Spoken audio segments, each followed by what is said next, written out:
So what are the husband rights? Number one, she must obey him as long as he does not order her to sin.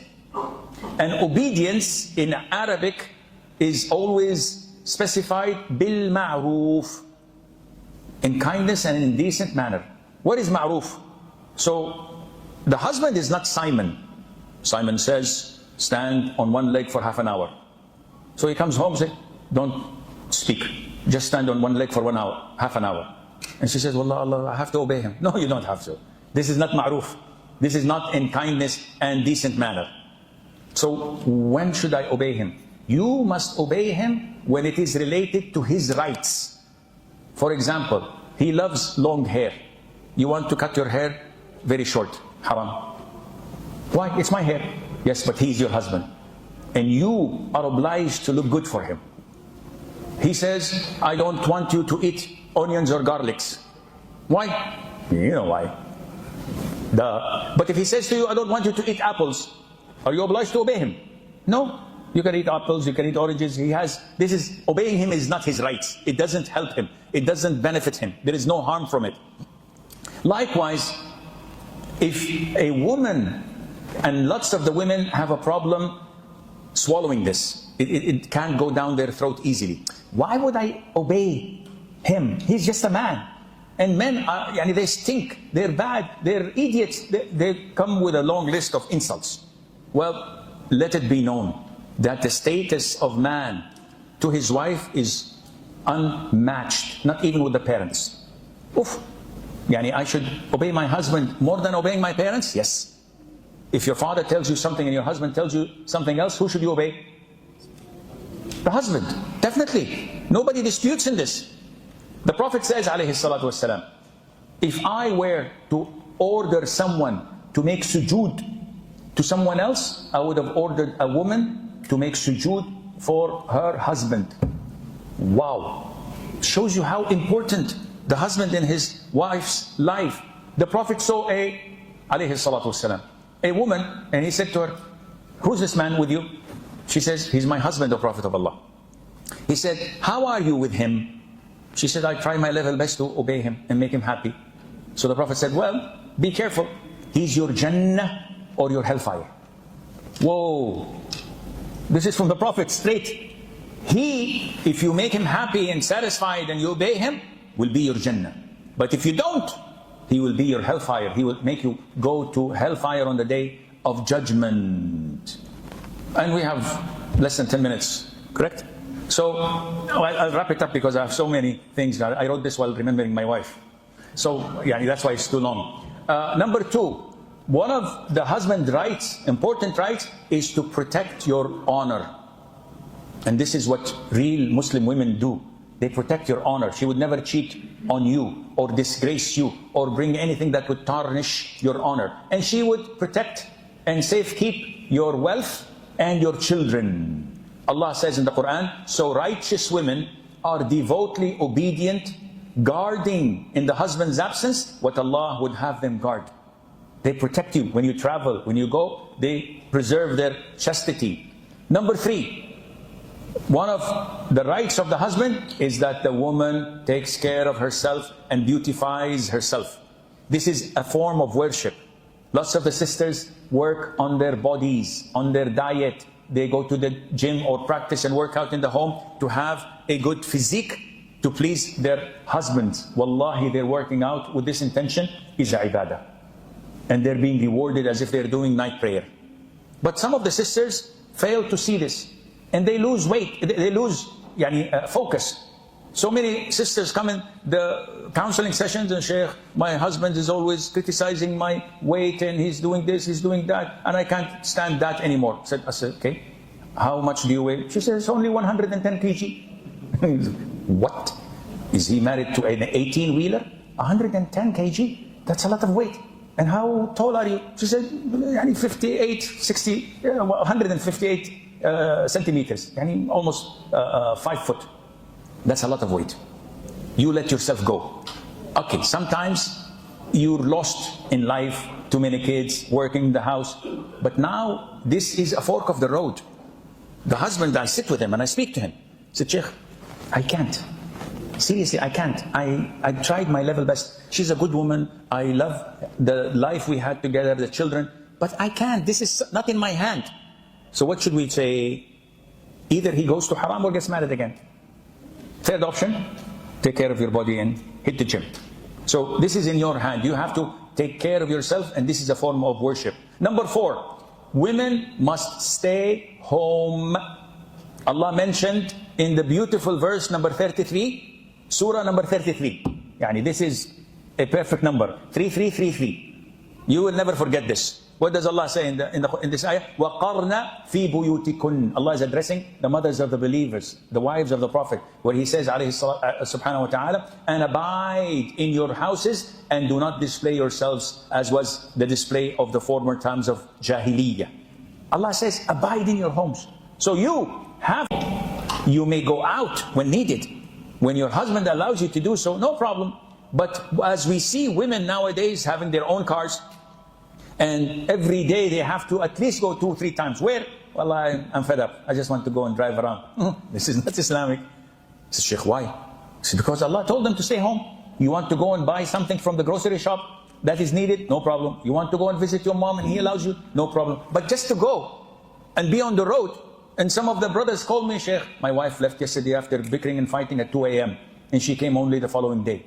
Where was she? I don't know. She even disabled the tracking device on her mobile, so I don't know where she is. And she blocked me. What kind of a wife is this?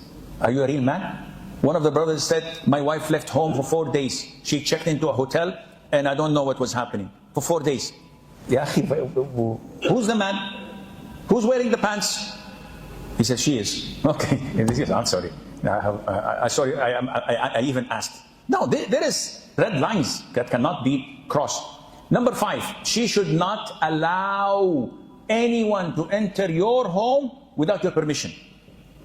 Usually normal men have no problems.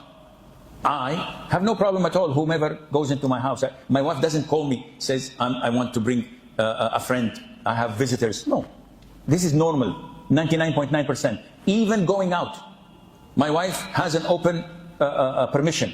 I come home, she's not home. I give her a call, Assalamu alaikum, where are you? Well, I left to my mom's house. We're having dinner and I'll come back at 9 o'clock. No problem. I'm easy. But it is the man's right to demand, no, you don't leave without telling me. So yes, as a wife, you have to call him, I want to go to my house, to my friend's house, to my mother's house, to my brother's house. And he says, okay, well, 99.9% he would say, if not 100%, he's okay. But you have to inform him, this is his God-given right in Islam. This is an Islamic ruling, it's not a cultural ruling. Number 6, imagine how important the husband is in his wife's life. She must not fast, voluntary fasts, even Arafat, even Muharram, Ashura, we're coming, Mondays and Thursdays. She cannot fast without his permission. And this is a must. Subhanallah. Why? Because he might be interested. He might want her. And it is his God-given right. The Prophet says, it is not permissible for a woman to fast while her husband is present except with his permission. And she is not allowed to allow anyone in his house except with his permission. Authentic hadith. Some people say you have a blatant, an open check. You can fast whenever you want. Especially when they're my age. Please fast. For God's sake, do whatever you want. But some people know. It's your God-given right. You're the husband. She has to seek your permission. Number 7, she's obliged to be content with whatever little you provide, if this is your ability. Some women demand financial status. You have to change the living room. We want to change the furniture. We want to go every year for holiday. We want this, we want that. No, Allah says, let a man of wealth spend from his wealth, and he whose provision is restricted, let him spend from what Allah has given him. This is your ability, akhi. So a real righteous woman would not burden her husband for more than what he can afford. Number 8, she is obliged, it's a must, to answer his call when he calls her for intimacy. Any time of the day, no matter what the circumstances are. And if she doesn't, Allah will curse her.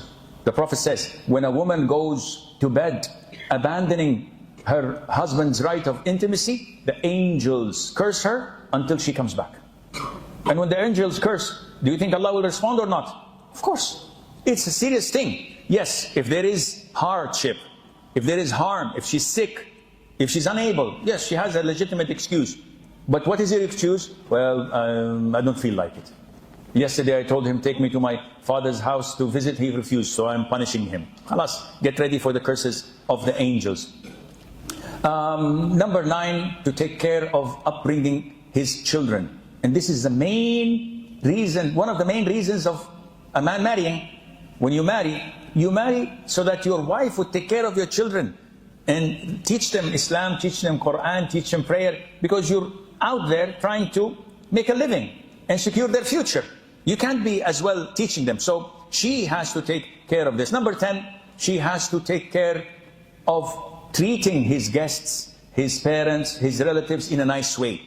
Because she is my representative. I know people, wallahi, they come to me and say, Sheikh, my wife seriously embarrasses me. I says, how? He says, wallahi, when guests come to my home, she treats them like royalty. She brings them food, she brings them things, she cleans the house, she puts perfume, air conditioning. I feel that she's overdoing it. And when I talk to her, she says, they are your guests. I would never allow anyone to speak this little against you. So he is so embarrassed, but doesn't know how to reciprocate. What can I do for this woman? Wallahi, akhi, this is a jewel. This is a priceless jewel that Allah has given you. What are you going to do? This what defines you. You have to thank her. You have to show her appreciation. Because hal jaza'ul ihsan illa al-ihsan. When someone does good to you, what is the reward? Reciprocate, ya akhi. Number 11, it is her God-given duty, an obligation, that she keeps the husband's secrets intact. Unfortunately, there's a breach in both husbands and wife. The husband is not a real man. He goes to his mother. He goes to his siblings. My wife did this, my wife did that. He complains like a little girl. And some of them even go further to share haram things. A wife called me the other day complaining that her husband shows her pictures to his brothers. She says, I'm sitting with him, and while talking with his siblings, he puts the camera and he shows them while I'm sitting in indecent clothes. And when I speak to him, he said, this is okay, they're my brothers, they're my cousins. Such a man is not a man, he's male. And this is what is known in the hadith as ad-dayyuth, who allows this to happen. Women do the same. Oh, my husband did this, my husband did that, he was intimate with me there and here, and this is all haram. What happens in Vegas, stays in Vegas. What happens in the bedroom, stays in the bedroom. Don't go leak things. And the moment you go and do the cardinal sin, which is when you go and complain to your mother. Oh, mother, my wife, we had a fight and she did not cook me dinner. And I left and I slept hungry. How would your mother feel? Stabbed in the heart with a dagger. So you come tomorrow with your wife, hugging her, kissing her. Oh, mom, wallahi, this is the most beloved person on earth. You kissed and made up, khalas. You forgot what happened yesterday. She is my love. Would your mother forgive? 10 years. Your mother will never forget. You caused my son to go to bed hungry. I will never forgive you. The same thing when you go to your parents and tell them, they're eager.